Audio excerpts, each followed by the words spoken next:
Did you guys know the quick way to get garlic out of its shell? If I can help just one person, then it's all been worth it. Check it out. Push down. Push down. Look at that. Look at that. Tip of the day.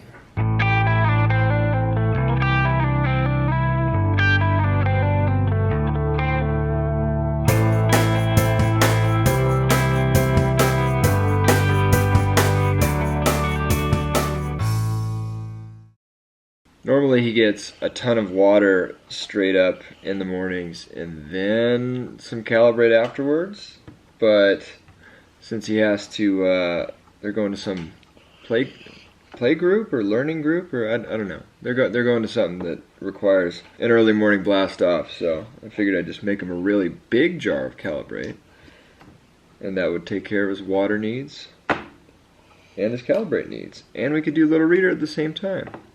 Check it out, man. All right, let's do some Little Reader. Duck, girl, boat, baby, helicopter, motorcycle, horse, train, old woman, ducks, bicycle, plane.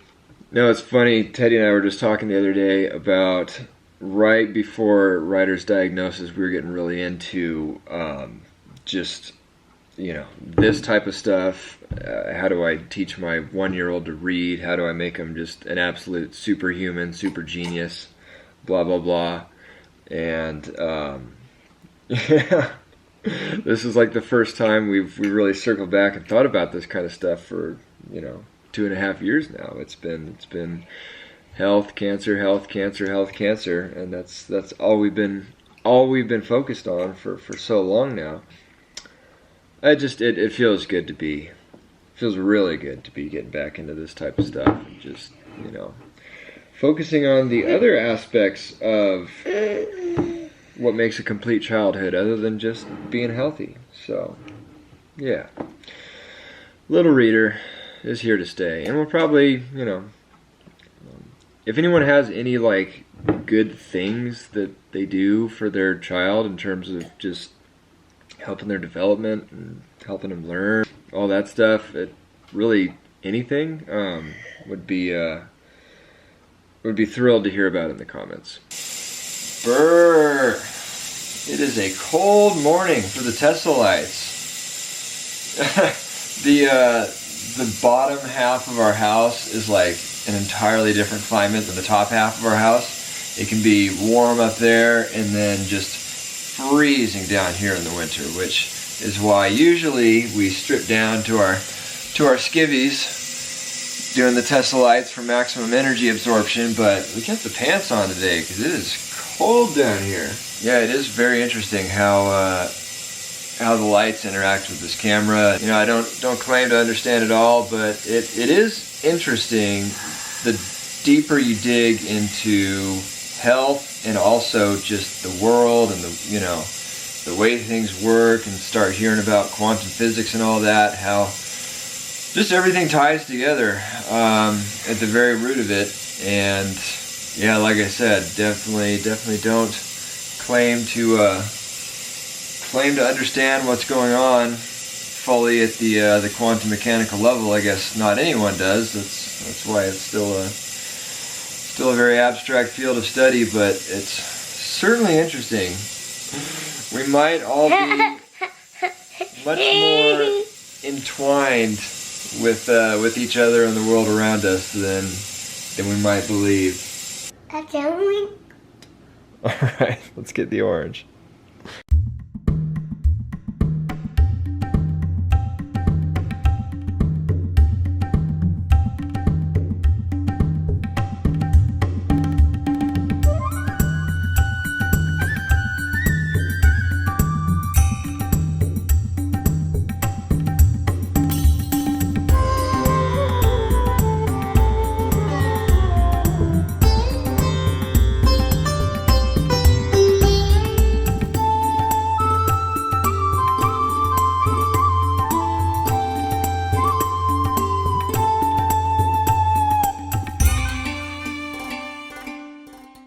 just got home from a little play school play date, had fun with a bunch of kids around Ryder's size and Channing's size too.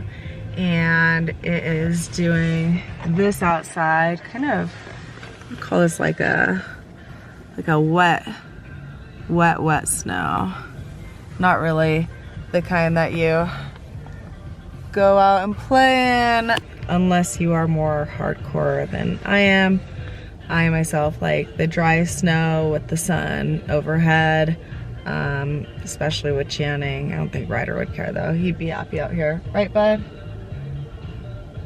Are you tired? Yeah. You want a cashew? We didn't get cashews. We got different snacks. Oh, a package came. Do you know what it is? I think that those are Ryder's snow boots that I ordered on Amazon. Snow boots, yeah, dude. Bud, look. Here, I'll help you open them, okay? These are your snow boots. I'm so excited. $25 on Amazon. Let's see if they are $25. worth the $25. Hopefully, because we have a lot of snow out here. Oh, wow. They look pretty hardy.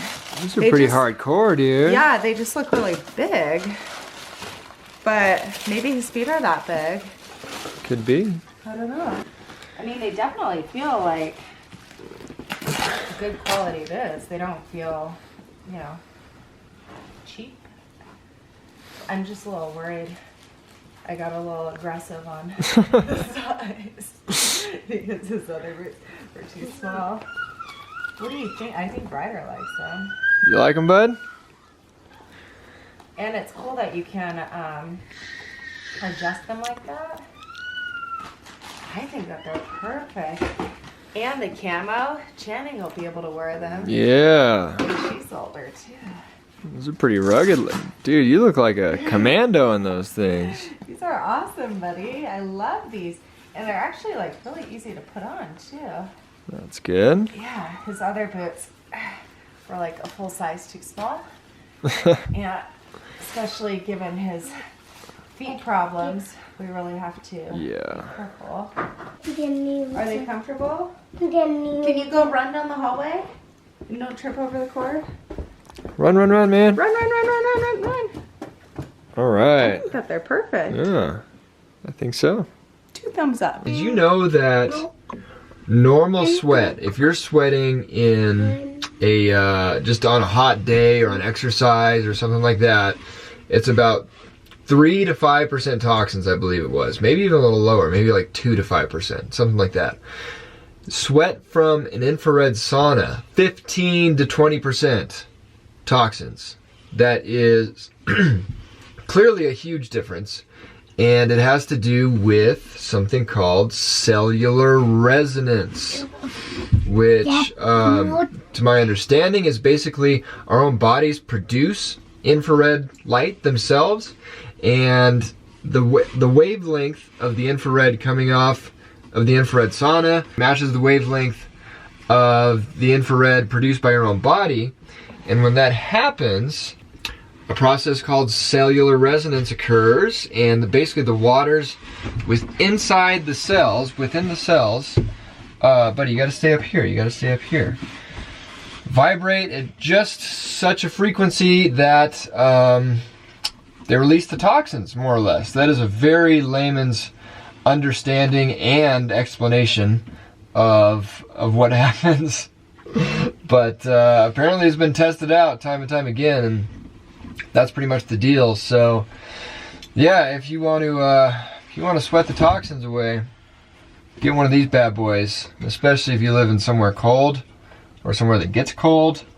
It is pretty nice in here over the winter, isn't it, bud? Except when you stand down there. You need to sit up on the chair right now, bud. You need to stay on the seat.